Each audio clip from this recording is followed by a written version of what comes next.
মায়াপুরে ইসকন টেম্পলে মধ্যে এটা হচ্ছে ঈশ্বরদীয়ান ভবন। এইটা হচ্ছে ঈশ্বরদীয়া ভবনের গ্রাউন্ড ফ্লোর, যেখানে চেক ইন চেক আউট হয়। ঈশ্বরদীয়ান ভবনে আসতে গেলে আপনারা অনলাইন বুকিং করেও আসতে পারেন, বা এখানে ফোন নাম্বার দেওয়া আছে, সেই ফোন নাম্বারেও যোগাযোগ করে আসতে পারেন। অ্যাকচুয়ালি আমরা এসেছিলাম ইসকন টেম্পলে মায়াপুরে। অ্যাকচুয়ালি আমাদের ইচ্ছে ছিল মায়াপুরে ইসকন টেম্পলে থাকার জন্য, কিন্তু আমরা কিভাবে হোটেল বুক করব সেটা আমাদের জানা ছিল না।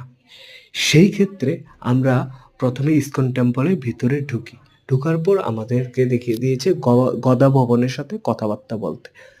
তখন আমরা গদা ভবনের সাথে গিয়ে কথাবার্তা বললাম যে আমরা কয়জন আছি, 6 জন আছি। তখন গদা ভবনের মধ্যে যে সবচেয়ে বড় রুমটা, যেটার মধ্যে 6 বেডেড অ্যালাউড করা আছে, সেই ভবনটা আমাদেরকে অ্যালটেড করে দেওয়া হয়েছে। সেটা হচ্ছে ঈশ্বরদীয়ান ভবন। ঈশ্বরদীয়ান ভবনটা কিন্তু খুবই সুন্দর, যা চারিদিকে বাগান আছে, প্রকৃতির দৃশ্য, মনোরম পরিবেশ, সত্যি অসাধারণ, অসাধারণ। আমাদের মনের মধ্যে যে এক্সপেকটেশন ছিল, যে রেটটা তারা দিয়েছে ৳২,০৬০, সেই এক্সপেকটেশন থেকে আমরা যখন রুমের ভিতরে প্রবেশ করেছি, তখন এত সুন্দর রুম, এত সুন্দর রুম, সত্যি মানে কিছু আর বলার নেই। সত্যি যেমন বেড ছিল, সোফা ছিল, সেরকম ওয়াশরুম ছিল, খুব দারুণ। আমরা একদিন থেকেছিলাম, যা আমরা এনজয় করেছি, যা একটা আনন্দ পেয়েছি সেই ইসকন থেকে, সত্যি মানে মন অনেকটাই ভরে গেছে।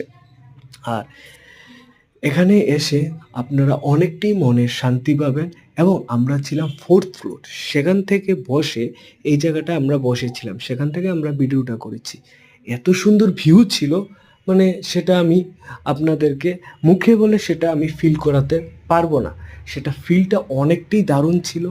আর যা মনোরম পরিবেশ ছিল, যা শান্তি ছিল, আর সবাই সেখানে রাধে রাধে একটা যেই ব্যাপার ছিল, খুব দুর্দান্ত। আমি চাইবো আবার ইস্কনে যেতে। আপনারাও আসবেন অবশ্যই। আর ভিডিওটা দেখলে অবশ্যই